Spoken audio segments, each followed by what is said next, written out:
Alors, nous allons parler aujourd'hui d'une vente d'une maison en Israël, donc sur le plan fiscal évidemment. Donc, pour faire le point et pour voir un petit peu les différents scénarios, on va d'abord regarder quelqu'un qui vendrait une maison unique, quelles possibilités il a, première chose. Deuxième chose, si quelqu'un aurait une maison qui est destinée en fait à l'habitation, une autre maison qu'il avait achetée destinée à l'habitation, mais qui transforme en bureau, donc qui transforme en quelque chose de commercial.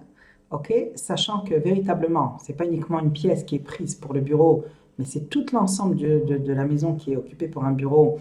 Il n'y a plus de douche, il n'y a plus de cuisine sophistiquée pour vivre, il n'y a pas de chambre à coucher, c'est uniquement un bureau.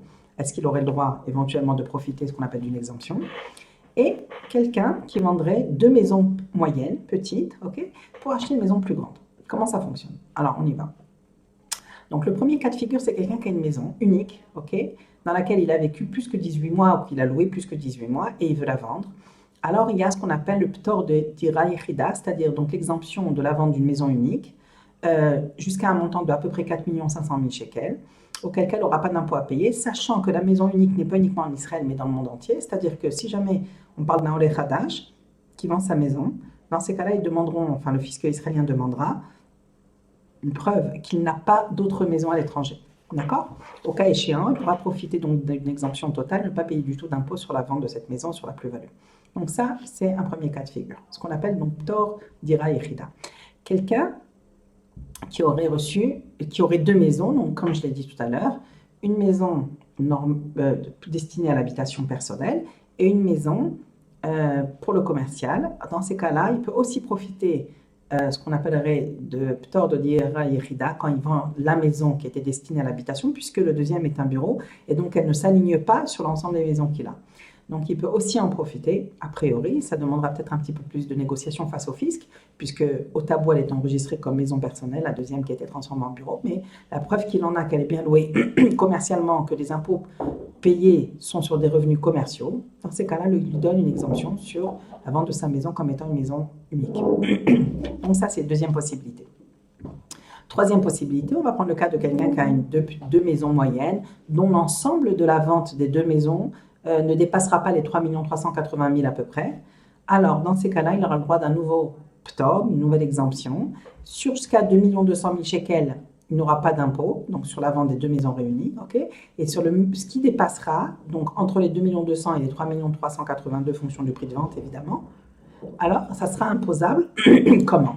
Une fois qu'on aura déduit les dépenses au prorata de ce que ça représente sur l'ensemble de la vente, si je dis n'importe quoi, 1 180 000 représente le tiers de la vente, alors on pourra prendre le tiers des dépenses comme les intérêts sur la mashkenta, comme l'amortissement de la maison si la maison n'a pas été louée auparavant ou pas. Bon, l'amortissement c'est un peu délicat parce que les gens qui auraient loué en fait à 10% ne peuvent plus utiliser la maison telle qu'elle était à l'achat, elle était amortie et on ne peut plus l'utiliser, donc c'est un peu délicat.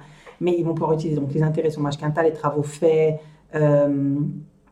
évidemment tous les frais d'agent, d'avocat, d'agrandissement si ça a été fait et ainsi de suite.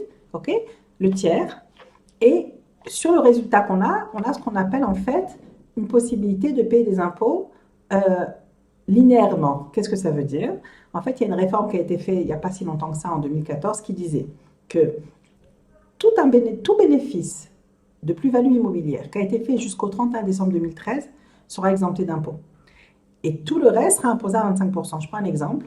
Quelqu'un qui vend donc, une de ces trois maisons, donc il a trois maisons, il n'a pas de ptor, il n'a pas d'exemption de dirham et hérida, il vend une de ces trois maisons et il a un bénéfice global, donc ce qu'on appelle un shevach en hébreu, un bénéfice global de 300 000 shekels, sachant que cette maison, il l'avait gardée pendant 30 ans.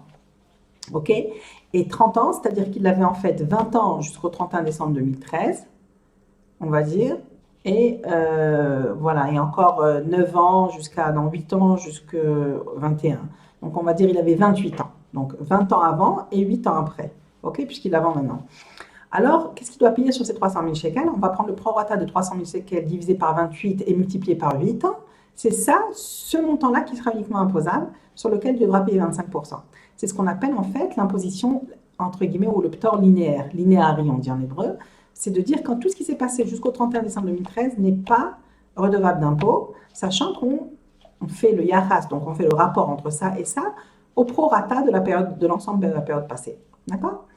Donc ça, c'est encore une façon d'utiliser ce qu'on appelle une exemption supplémentaire.